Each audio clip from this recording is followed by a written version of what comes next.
Hi, David. Hello.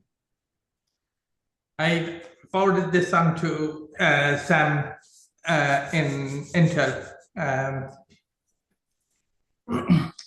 If he's able to join that, he'll be joining from a JEDIC representative side of things, you know.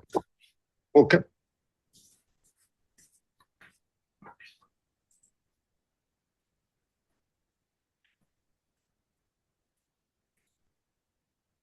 Yeah, we'll give folks a couple of minutes to join, and then we'll get started.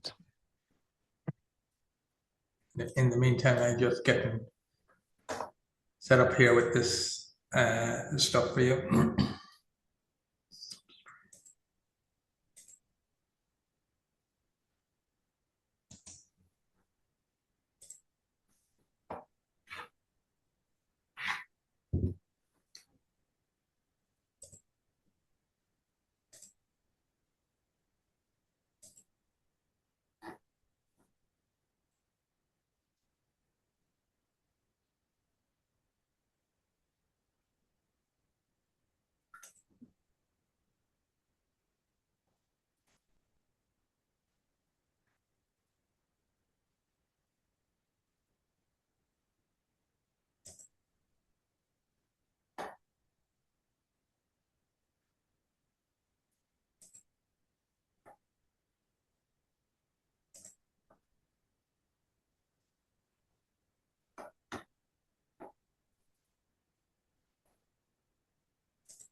It's just two of us, Michael, so far, so maybe give folks another minute. Okay, and then if not, we can consume it ourselves. Yep.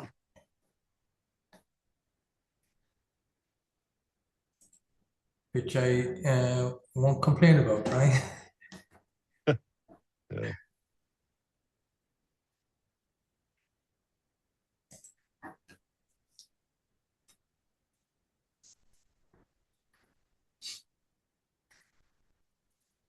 So we started the HBM and then ran into difficulties creating it because we realized that we had a few modifications that we needed to do to the schema. So we getting that out of the way now for this quarter, and then we're going to reattempt doing it. And I just want to show you some of the issues that that we had there. Okay. Yeah, let's get started. Let's see what you guys found.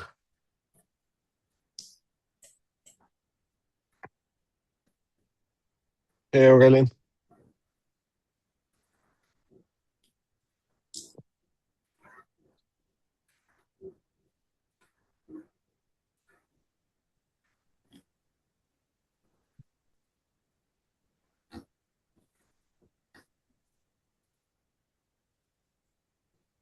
Yeah, Michael, you can go ahead when you're ready. Oh, right. Okay. All right. So let me get started into the first piece of it.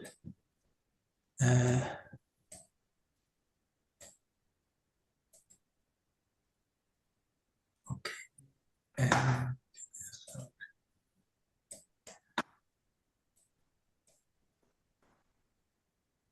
So, hey, Mike, I suppose this is the passcode to your bank account? Yeah. No, I'm not doing that. I'm not sharing anything, am I? No, No. no. I'm talking the name that you have chosen for your screen. Oh, right. M3N5 That's RW. yeah, that actually is the name of the code name that we have within Siemens, and so we're presented that way when we log into anything. Okay. Sharing.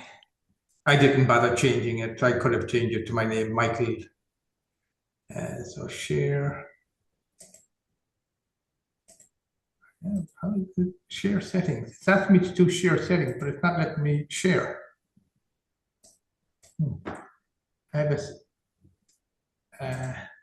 Do I have to sign in to Zoom? I logged in through the app, so. Do you see that? Share settings. I have a button to the right hand side of. Oh, here we go. Right, it's on a different screen. God. Okay, so screen 3. Okay, so you should see kind of a yellowish screen, right? Yes. All right. Okay. First thing, I collapse a few things so you can get some structure. Under the, I'm going to cover 2 things. One is on the qualification side, and there's one point on the electrical side. So under the electrical schema, where we had the electrical parameters, we had a section there that was defining all the electrical information associated with the terminal. And under that terminal, one of the things we had was properties. That's where you define all the things like what type of terminal it is, amplifier, hysteresis, inversion, Smith trigger, etc., etc. But we also had a thing called terminal function, and under the function, we had 2 types of structure. We had a digital function, which was broken down into signal and then a terminal state. So the signal was, here's a list of different types of signals that could be applied to a particular digital terminal. It's an address, a clock, a command. But the problem that had was many times terminals had dual signal types. And so how to represent that, initially, the very first release, we didn't think through this very well. We put in some terminal states that's basically said that when the device is in a particular reset mode, and the reset, in order to drive the reset mode, you would have this particular enumerated value here, which would be 0, 1, pull up, pull downs, high impedance, low impedance, input or outputs, right? But this is extremely crude, and we found it to be very wanting. So that was the old structure. So what we did was, and we did it over a series of releases, and we never went back to fix that particular problem. So the first thing we did was we went to the mapping array, and we created an operation mode. And under the operation mode, we had a functional operation mode, power operational mode, load operation mode, test operation mode. These split up into additional levels of detail. So test was serial wire, JTAG, internal test mode, external test mode, other test mode, or a test instance. You had a load test, which was constant current, power, resistance, or voltage. You had a power test, which was power up sequence, low power, high power, power down sequence, power off sequence. And you had a very extensive list here for the functional operational modes, such as active burst, continuous stream, one-shot clock, wake, functional, pulse skipping, etc. Right? Now, all of those operation modes would then for a given operation mode, if you backtrack here to this sequence, an electrical map would take a terminal or any combination of this set and map it to this set. So this combination here is the identity of the terminal, differential pairs, logical groups, super interfaces, functions, etc. And they would map it to the functions, the terminal functions as you saw above, the properties, the parameters, specifications, or even ESD level. Now, so this is a much more robust structure, and it in effect killed the need to have this because this was no longer necessary. So the first modification that we did on Michael, sorry, I got where you had the modes mapping. Can you repeat again about the electrical mapping to modes? Okay. Sorry. Yeah. So for any given one of these operational modes, the properties and terminals and functions would all be specific based on that mode. And so you would take the identity of what you want to map to what the specifications would be. This defines, links in the property or the function or the parameter or the specification out of those arrays to this identity group at a given mode of operation, because these trees happen together in a sync based on this sequence. So the selection could be that you could say, for example, that when the operation mode is in a reset mode, then the logical buses, which are the data buses and address buses, could be in a parameter state of high impedance, right? So the terminals, the terminal functions data bus would then have a high impedance value, for example. So this terminal function ID would map to this point up here.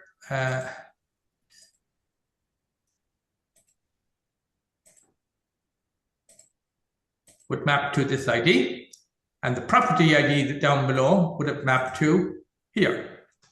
So you could have then said this address line, the logical bus that represents a selection of terminals, is an address and its signal state is set to high impedance when the functional operational mode is in, let's say, a reset state. So that's how you end up doing that particular mapping.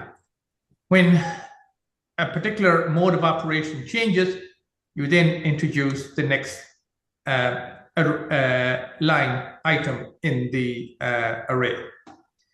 So that piece works.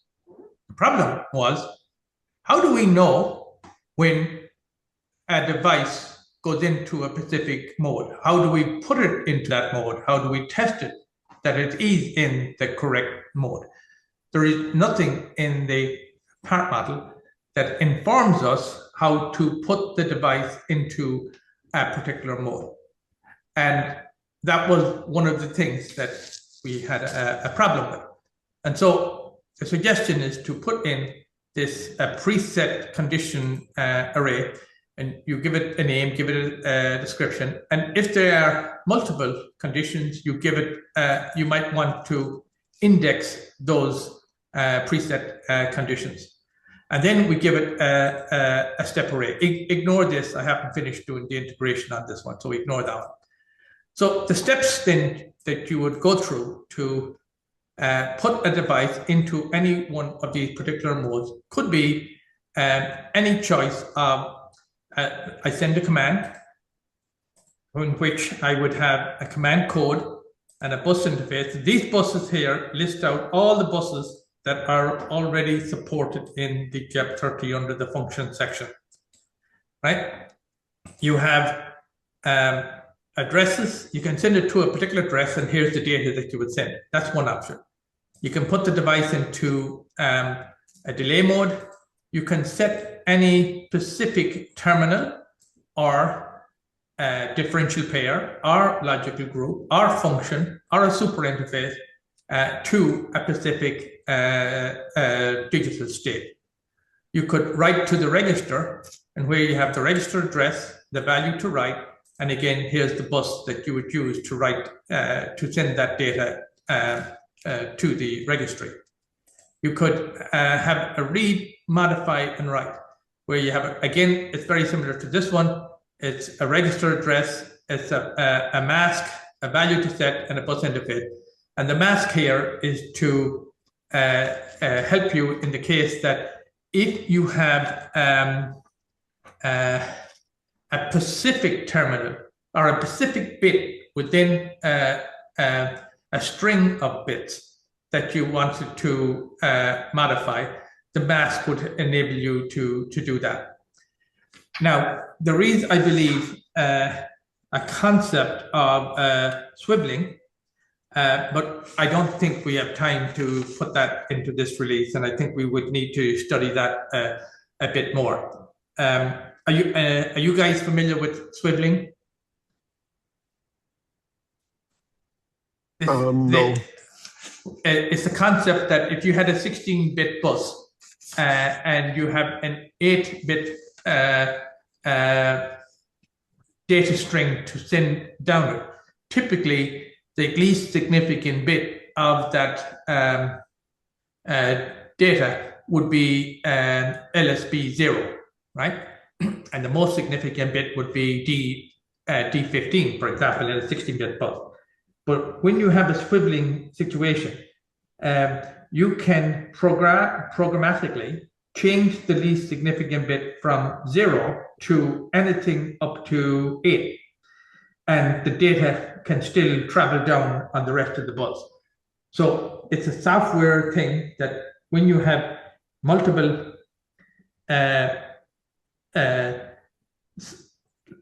smaller packets of data that can be sent on a bus, you might configure the bus with a swiveling code so that you can send 2 bits of data at the same time down a bigger bus bandwidth. So something to do with that nature, right? Anyway, we said we'd leave it out, right? Yeah. Then you have an executable routine, and depending on who you talk to, and this could be a state machine, it could be a bit stream, it could be basically any component manufacturer's individual method of putting a device into a particular mode. We decided, just for simplicity's sake, to gather everything into the one area, to just call it a subroutine. Now, after all of those particular steps, at the end of the day, you still have to validate that your device is in the proper mode before you can make that claim, right? Because just because you follow the steps may not all the time lead you to that result. And so the check status is you select, how do you know that the device is in a specific mode of operation? It's either by checking to see if the terminals are in a specific state, or if there is an outcome that's in a particular register, or you have a specific expected signal state or a registry value. You have to make a decision as to how to validate that the device is in that particular state. And you give it so much time to reach that state, and after the time is expired, then you have basically a timeout. So we think that adding this structure into the operation mode section will help capture the data to put the device into the mode. Then when the device is in that mode, then the relevant properties and functions are applicable at that point in time. So that's the concept of it. The reason this piece is up here is this is the structure that allows us to select a single terminal, right? So down here, I am, where am I doing that? I am selecting the terminal state here, right? Let me collapse everything else. Hey guys. Tony. Okay. So down here I have a terminal state. So here I'm specifically selecting a terminal. Well, I want to expand this to include this structure above, because when I want to select a terminal, I could select a unique terminal as defined by the component manufacturer, or I could select, in the case of a DDR4 that's standardized by JEDEC and implemented on an Intel CPU, maybe multiple times, I could select the function DDR4 and then go to select that specific standard definition of the terminal name. Or if I have a bank of data like D0 to D16, each data being the base name there being D, and the variation being 0 to 15, I can just say, make sure that the base name has a particular set of values. And I can then go and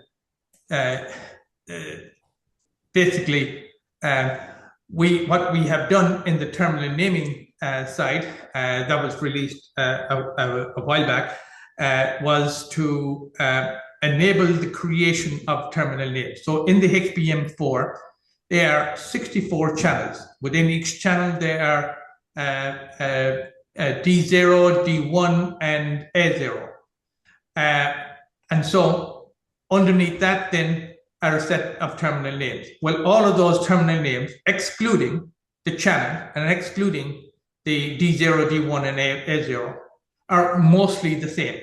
And so what this enables us to do is to build a structure to represent the name, so that as the instances of those patterns are duplicated around the structure, it inherits those prefixes and suffixes to give you the entirety of the name. And that was one of the ways that we were able to get the entire HBM5 really small, less than 1 megabyte, to represent all of the electrical functions, all of the properties, all of the physical structure, etc. So the piece we've left to do is to integrate that piece into this structure here for selecting the terminal, and then we are ready to put that through the ballot process, which will hopefully be done next week. All right, so particularly Michael, on that. I have a high-level question that something that I'm wondering about, and basically the overall what I want to understand is a reference. Where do these things live? In which scope, and in which way things are referenced, right? For example, I didn't get the first piece. Say that again. I'm thinking about scopes and references, right? What lives where and what references what. For example, I'm assuming that these operational modes are at the part level. Is that correct? Yes. Okay. Then the electrical properties, these are part level definitions, correct? They can be at any of these levels here. So they can, and if this is not selected, then they're at the device level. If this is selected, then you can assign the specifications to any of a single terminal a group of terminals, a differential pair, a logical group that you have predefined elsewhere, an interface. A super interface is a set of other interfaces that you have previously defined elsewhere. A function like a HBM. Okay, got it. So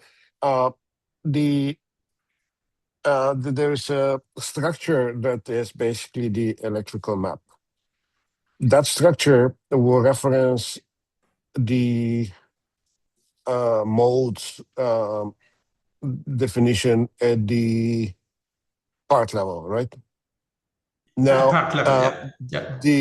Each element of that part, as you mentioned, from single terminal all the way up to the entire part, can then have its own electrical map, right? Depending on which way people choose to do it.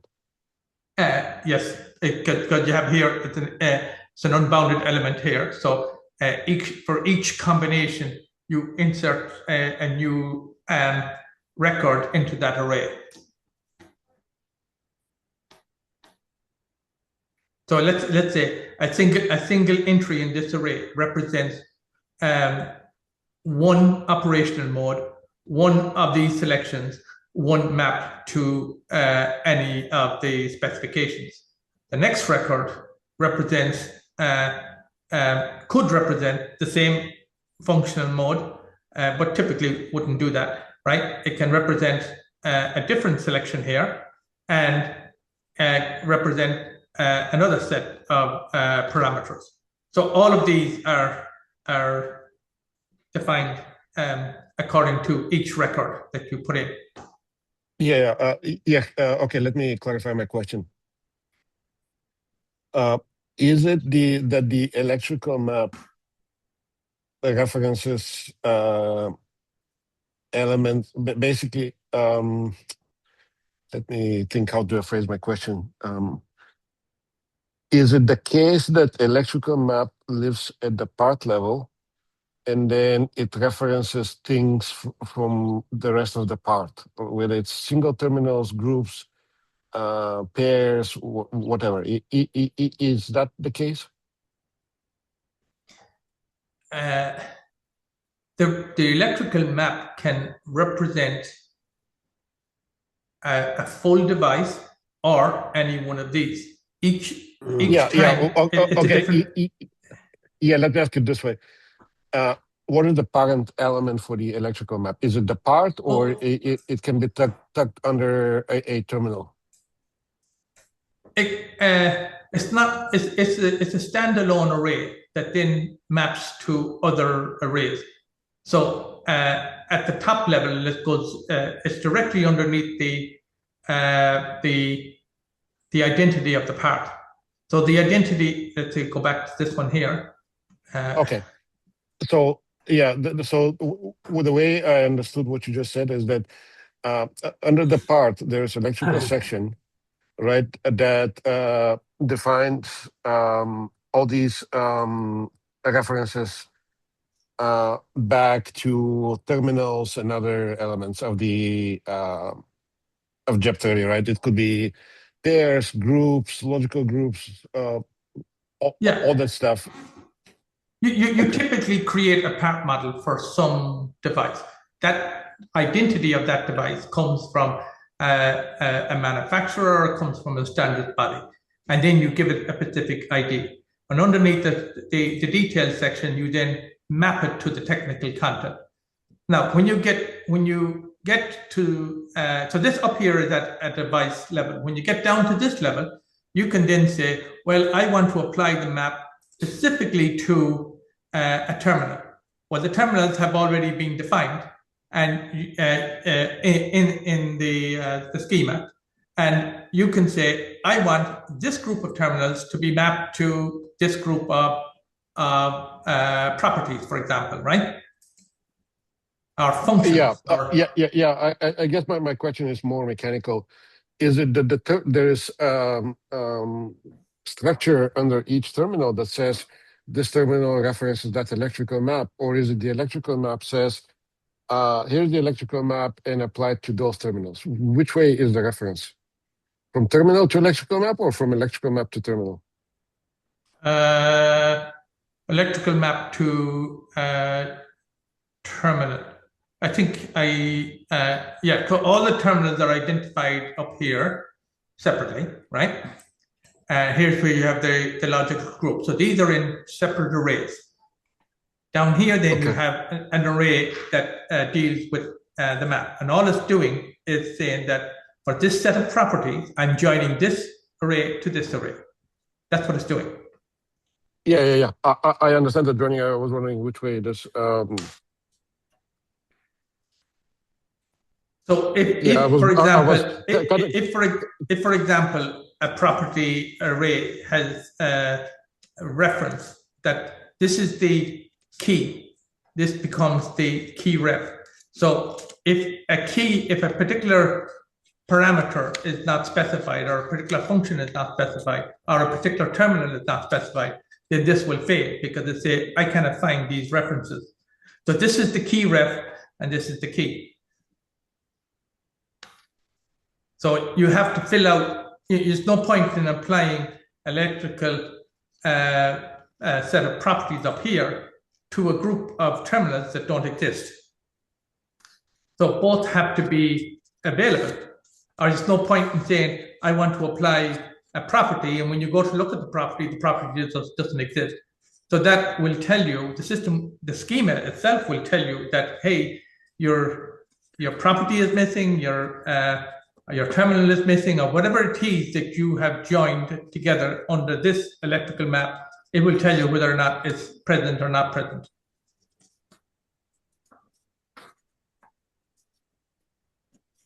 Okay, I got it. Okay. All right. Thank so you. That's okay. I don't think there's going to be a problem from that aspect. That was not where we were having the concern. All right. So the two changes we did was we simplified this function, terminal function, and we put all the operational modes. We took all the old operational modes out of here, and we put it into. We relied on it here in this. This piece was already done, but we had forgotten in the prior release to take it out from above. The piece that we've added into this is how to put the device into a particular mode of operation. Okay, so that was one item that I wanted to have feedback on. And does anybody have any other comments on that? Okay, all right. So the next thing we want to talk about is a qualification report. So I think this is a really good thing that one of the companies who's creating part models has begun to do. So what this is, every time they release a device into the market, they have to do some qualification studies to prove out that the device is compliant to the specifications that they put into the datasheet. And so what JEDEC has a whole bunch of standards around how to qualify a particular part. And we've been working on this for several months now, and we're building this schema in line with those particular standards. And we've come to some areas that we needed some help on. So incidentally, at those meetings, what the teams were planning to do is that for each specific parameter that goes into a data sheet, let's take, you say, the maximum reverse voltage on a diode, there has to be a qualification test that was done sometime during the initial go-to-market for that device. They want to link that qualification data specifically to that specific parameter to demonstrate that there is obviously some level of buffer between what the device could withstand from a qualification test to what the actual specifications that was put into the PDF. And they wanted to do this in a way such that every time the device is getting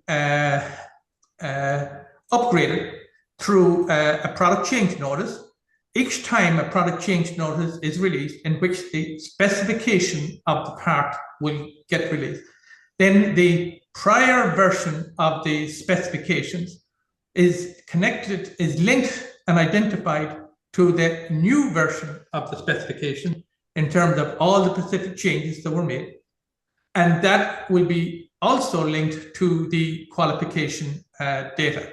Now, very big aspiration for this company, but that's what they're planning to do, right?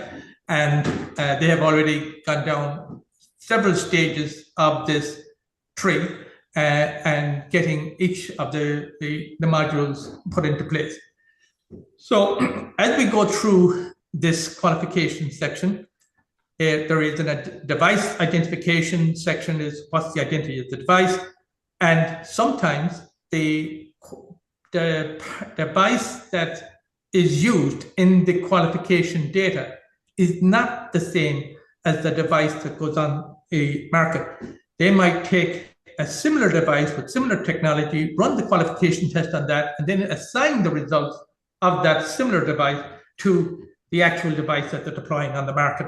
So this is not necessarily the same number as in the original part number. Then you have some generic information about the device, what is the technology type, the ESD rating associated with the device as a whole, not as the individual pins. We'll come to that piece later. What type of assembly process classifications, what the die fabrication details, what the assembly, the package, the die count within the package, what series of tests was done, where was it done, and what's the qualification reference. You have a device and technology array. So these items up here will link to these items down here. You see that up here you have all IDs at the end of it. So these are pointing to the following arrays. The JESD asks for what is the device level versus ESD rating. So from a qualification report perspective, each terminal typically has their own ESD rating, but for qualification reporting, they take the minimum of all of the ESD ratings for a select group of terminals, and they use that in their qualification report. You have the assembly process classifications, the PSL levels ratings as defined by the J standard 075, and the moisture sensitivity levels, so that's captured. You have the die fabrication process. Want to know what the fabrication process identifier is and where it was fabbed. The product assembly side is connecting to this assembly array up here. Right? Then you have, let me collapse some of these as I go along. Notice that all of these are references to other parts of the schema, so there is no duplication, right? This is what they're insisting, right? Then you have the electrical test array, and where that is captured, and finally, then you have the actual qualification test. Now, under the qualification test, this is the ones here that have white blanks on the types are the pieces that have yet to be clarified. And one of the structures that they have a concern with, they're trying to gather information on, is this qualification test conditions. So first of all, there is a set of test stress conditions that can be applied, and a set of qualification test stress conditions makes up a test set. And you can have multiple test sets depending on the type of environment you're exposing the device to. Now, under the test stress conditions, you have things like different types of stress. You have mechanical, environmental, radiation, electrical, process related. And underneath that, there is a whole bunch of different tests that can be performed. And what they're basically want to know, and I need to jump to a presentation slide to show you that piece. And just a second, I'll get you that.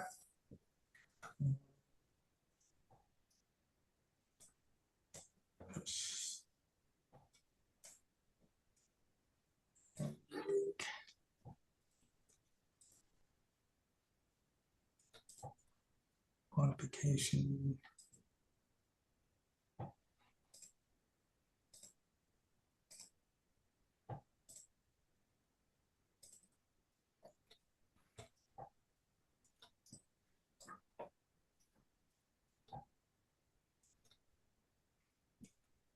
Open questions. Okay, so here we go. So for a mechanical test, you have a vibration, accelerations, and for example, what the acceleration, frequency, displacement, and duration of the vibration would be. Another one would be a singular, sudden, high-impact mechanical shock. Another one is constant acceleration, then centrifuge. Then you have bend and flexing testing, tensile strength, compressive strength, shear stress, drop testing. You go into environmental ones. You have thermal cycling, thermal humidity. Sorry, go back to the previous slide.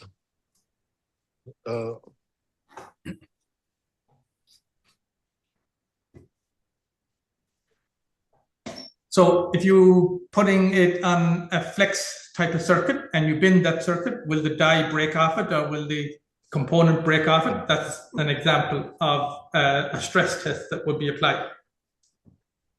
Tensile strength for product reliability, after you affix it to the substrate, sometimes you have a pull test to see how much force is required to separate the two units again. So you get items like that. Shear test. Yep. Okay. Yep. Thank you. Yep. Right? Yep. All right. So the next one is thermal cycling, thermal humidity, or highly accelerated stress test. Then you have high temperature storage, low temperature storage, pressure pot, where it's similar to HALT. Highly accelerated stress testing, but it's under specific pressure. You have salt atmosphere like fog, where it's simulating corrosive atmospheres. You have electrical stresses, such as electrostatic discharge, electrical overstress, latch-up testing, burn-in testing. You have radiation testing, ionized dose or a single event effects, exposure to heavy ions. And then you have the ones that are driven by the J standard 075, which identifies what the moisture sensitivity and the process sensitivity of taking that device, being a die or a package, and assembling it onto the next higher level assembly. So all of those are different types of stress conditions. The question we have for you is, some of us think that we should subdivide all of those into each of these different buckets as defined in the presentation. Which of them are mechanical, which of them are environmental, which of them are radiation, etc. But the bigger question was, are there more, or are there other tests that we have not yet covered? And if we were to go with what we have in the presentation, would that be adequate for the initial release of the qualification data report? Or do we need to have more in order to complete that?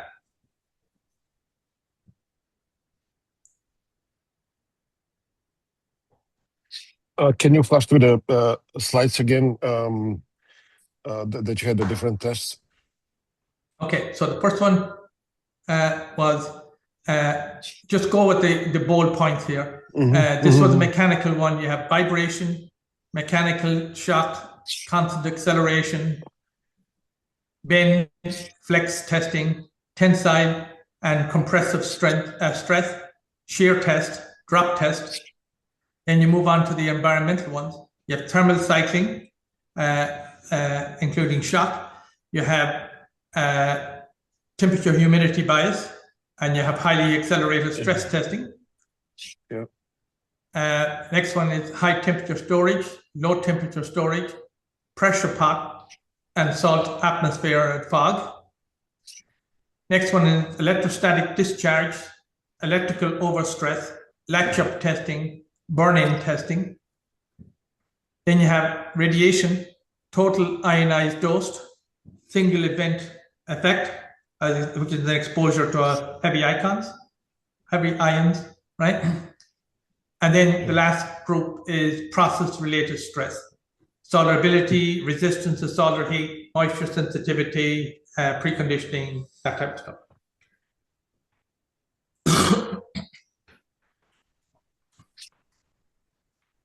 Yeah, so I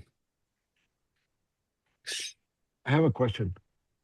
Are there JEDEC standards for all of these that define what the targets are, if possible? I don't know what, for example, the MSL targets would be, but I can see, for example, for some of the other tests, clearly that the JEDEC has specification that says this many, say for temperature shock, is there a standard that says this device, you should do it 2000 cycles at this temperature range for this market, right? If it's aero, it's this much. If it's automotive, it's this much. If it's consumer, it's that much. Right, so typically there is, but that doesn't mean that there will be a standard or a standard test will be used by every component manufacturer. Sometimes they've said that component manufacturers can have their own test in addition to that of what is required by the standard. And the majority of standards are not mandatory for a given component. They're just there as recommendations. Now, I think it would be a good idea to add in, if the stress is defined by a standard, I think it would be good to reference the standard as part of the qualification report and make that optional, so that if the manufacturer wants to specify it, he does, and if he doesn't, he doesn't. Yeah, some of these things are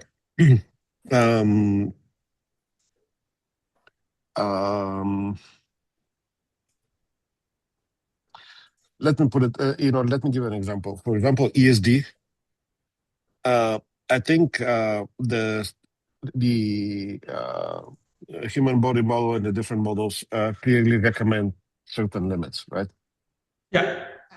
And that kind of makes sense. Yeah. Then you have other things which really depend on the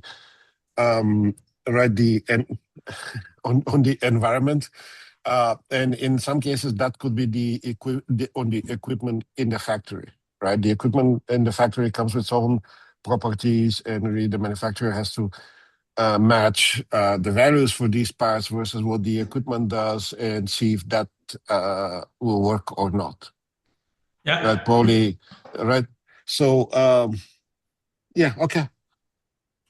So the traceability now is not just to the test method, which is the generic description of the test method, but also providing for the test measurement results can also be traced back in the schema directly to the identity of the machine that performs that particular test. And you need that stuff if you're going to do a trusted supply chain process. So the schema allows you to do that, although it doesn't make it mandatory. It says if you are providing components to critical infrastructure or the defense at the government are expecting you to provide that level of detail, then the schema will support that.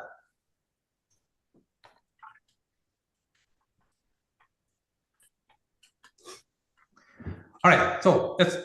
I'm watching the time. Got 9 minutes. I want to continue on with the stuff. Qualification test piece. I think you're just to answer your question. I don't remember if I answered it. I don't see anything that's immediately missing from this list. This is very exhaustive list, and I think that should cover the majority of tests. At least what I have come across. I don't see anything missing. I think that's okay. very valuable. All right. So what we have still missing here, and we're looking for input on defining it, is the JESD 69 standard is the generic standard for how to draft a qualification data report, and in it, it's asked for the construction of the substrate that is used to onto which the dies are assembled. So it typically says, I do a qualification report for a package, but tell me what's inside the package. How many dies? What is my substrate?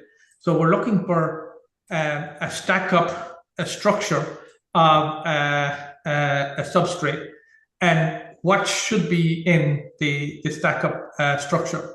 Now, typically, if it is an interposer, you have FR4 material, and then each layer has a layer of copper in there.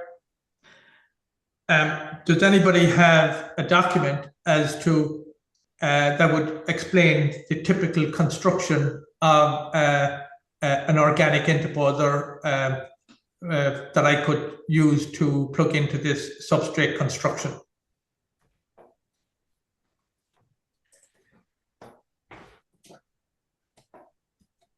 So there is no upfront definition that says this is what the stack up always would look like, right? You have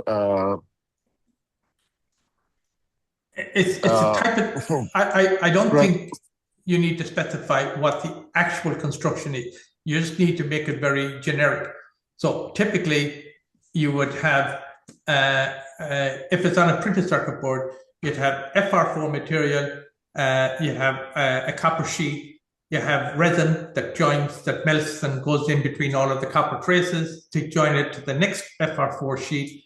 And so you build it in a construction like that. If in the inside of the package, you end up having different materials that are used other than, FR4 material, right? Typically, what are they? What are the range of different materials that you would use? And if you have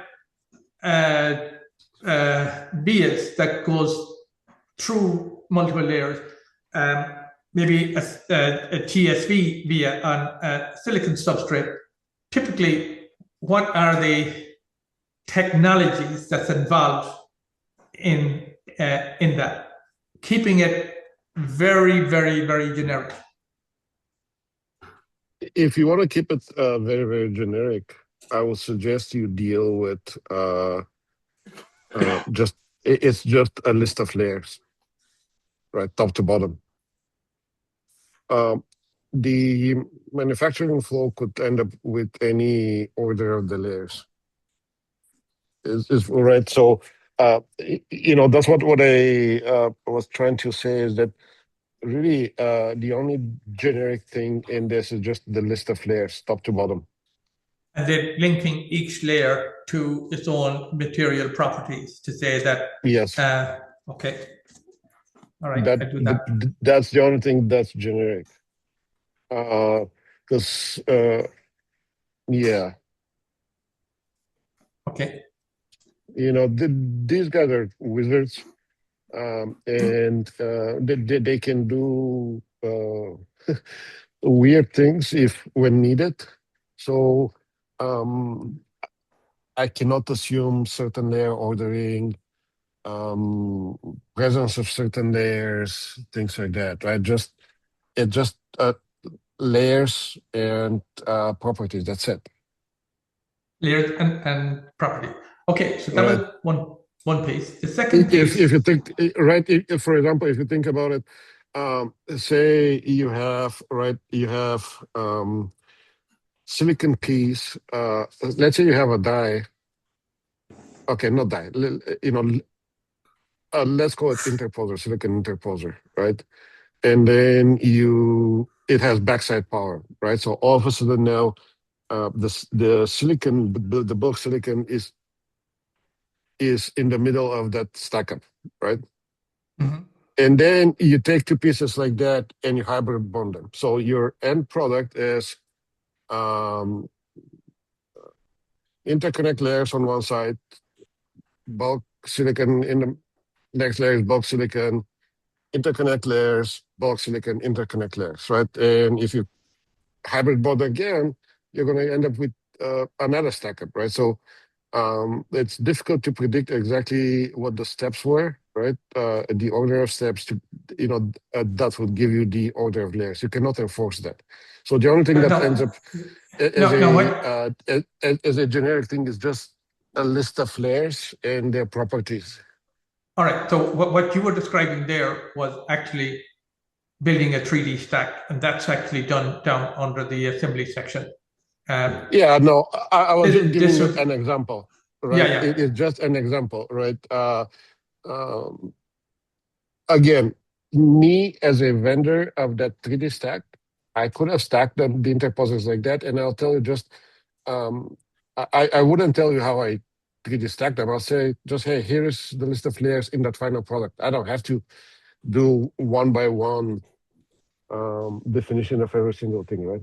But you're right. My point was not, don't take it into as a specific example. Just the general idea that manufacturing can do things in their own order, and we cannot enforce or predict how they will do it. So the only thing that ends up at the end is the list of layers in that stack. That's it. That's and actually that's all that matters. All right. So it sounds like I copied the structure that I have for the building of the stack in the assembly. I give it in, put it to the substrate, and I just restrict it only to materials that are used for a substrate. There's no physical component in building a substrate. Because once I go to a physical component, like a die or a discrete, I'm in the assembly domain. If I'm building the pure substrate and the substrate only, there's only just material, just different materials that are joined together in a particular stack. But how would you handle IMIP that has bridges inside the substrate? That's part of a specific layer design. No, Michael, that's going to be a problem. We need to treat the subject as a component, and when we do the assembly, that component would be assembled inside of that substrate. Or so do you want then during the assembly or during the substrate to have cavities built defined so that you can place a component inside the cavity? Well, I mean, that's how it works physically in the real world. But if you, the way the 3D blocks represent it, it's just a component that gets embedded in there. It doesn't really get into the specifics of the how it's so there's no cavity. So, well, we do have a cavity section up here under the package. So I could just reference, copy that cavity piece down and drop it in here. That would be all right. This is a longer discussion, and I have another conflict, so we need to continue this discussion. Yeah, let's continue next week then. Yeah, I'm going to. Right. So maybe I told the guys that I got to jump. I have to jump. Thank you. Okay. David, I told the guys that we would just simply go with a quick release on this one and then spend the next 2 quarters refining this and fine tuning it. So I think we have enough here to go with our initial release to get this piece out, because the guys are anxious to get started on the qualification data, and whatever it is that we do, it's never going to be 100% perfect first time around. Yeah, my only feedback is keep it generic, right? You had things about core layers, builder players. These things are changed. I know we call them core layers and builder players, but some of those things are changing so fast that really, I mean, there are layers that are core layers, and they, but at the end of the day, it's just a list of layers to me. Yes. Right. That we decide to do it one way for a specific product, and maybe we'll do it the other way for another product. And even some, I think in the PCB world, they're looking at coreless PCBs. All right. So, you know what I mean? Yeah. If you want to tag them, just whether it's a build-up or a core layer, that's fine too. But yeah. Okay. I got it. Yeah, let's continue this. I think this is pretty good. Right. Thanks, David. Okay. Thanks. Thank you. Bye. Bye.